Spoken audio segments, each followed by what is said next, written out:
Ketangguhan benteng Konstantinopel telah teruji beratus tahun. Hingga terlahirlah tokoh yang masyhur kita kenal sebagai Muhammad Al-Fatih.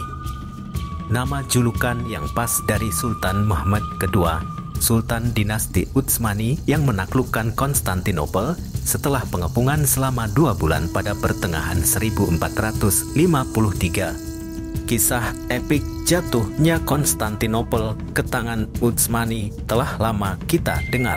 Namun tahukah kalian, di balik kisah tentang benteng tangguh ini terdapat secuil kisah yang karena hanya bagai remahan tembikar, tak banyak orang yang mempedulikannya. Ini adalah secuil kisah tersembunyi yang mewarnai fakta takluknya benteng Konstantinopel.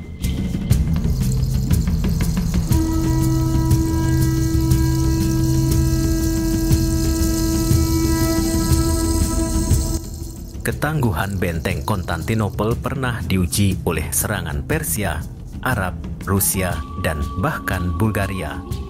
Namun ibu kota Bizantium, Kekaisaran Romawi Timur ini akhirnya untuk pertama kali jatuh ke tangan pasukan salib pada 1204.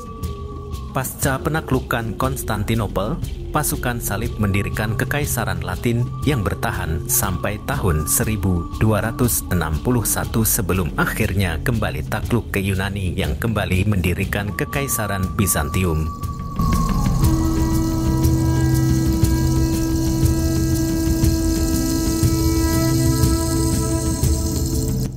Sejarah mengatakan pasukan elit Janissary yang merupakan andalan Kesultanan Utsmani direkrut dari negeri-negeri Kristen. Mereka direkrut sejak kecil, dilatih dan dibentuk menjadi pasukan yang tangguh.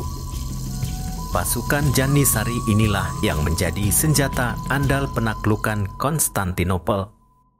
Demikian juga fakta sejarah yang mengatakan bahwa Bosnia, Serbia, dan Hungaria yang sebelumnya takluk pada Muhammad II juga berada pada barisan Utsmani pada penaklukan Konstantinopel.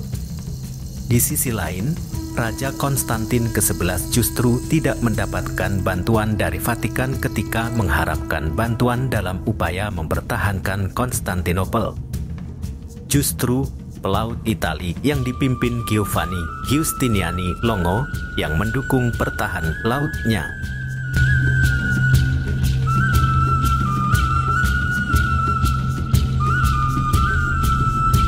Selain pasukan Utsmani yang menggunakan meriam raksasa basilika buatan orang Hungaria bernama Orban, pihak Konstantinopel juga menggunakan rantai besi raksasa yang dibentangkan di selat tanduk emas untuk membatasi pergerakan kapal perang Utsmani.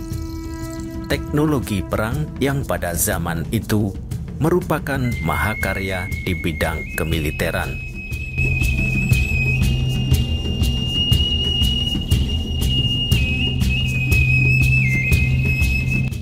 Demi melewati benteng kokoh berlapis setinggi 12 meter, salah satu strategi pasukan Utsmani adalah dengan menggali terowongan di bawah tanah. Tujuan penggalian ini adalah untuk meruntuhkan struktur bangunan tembok raksasa itu. Menyadari hal ini, pasukan Konstantinopel mengantisipasinya dengan membuat terowongan serupa untuk membendung pergerakan Utsmani, selain juga dengan menuangkan timah panas dan bom-bom api. Pertempuran bawah tanah pun terjadi.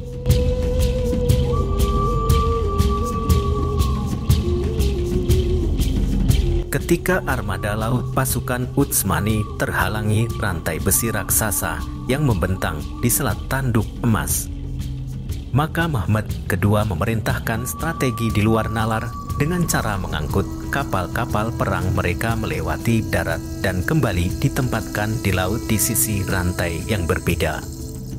Strategi menyebabkan pasukan Konstantinopel kewalahan karena diserang dari dua sisi.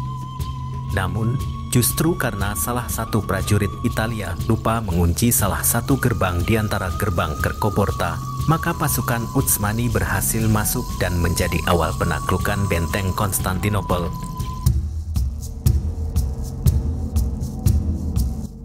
takluknya benteng Konstantinopel pada akhirnya muncul sebagai penanda sejarah.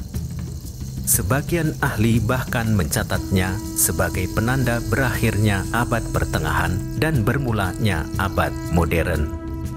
Ceritanya masyhur dan dikenang umat manusia yang hidup sesudahnya, baik yang kalah maupun yang menang.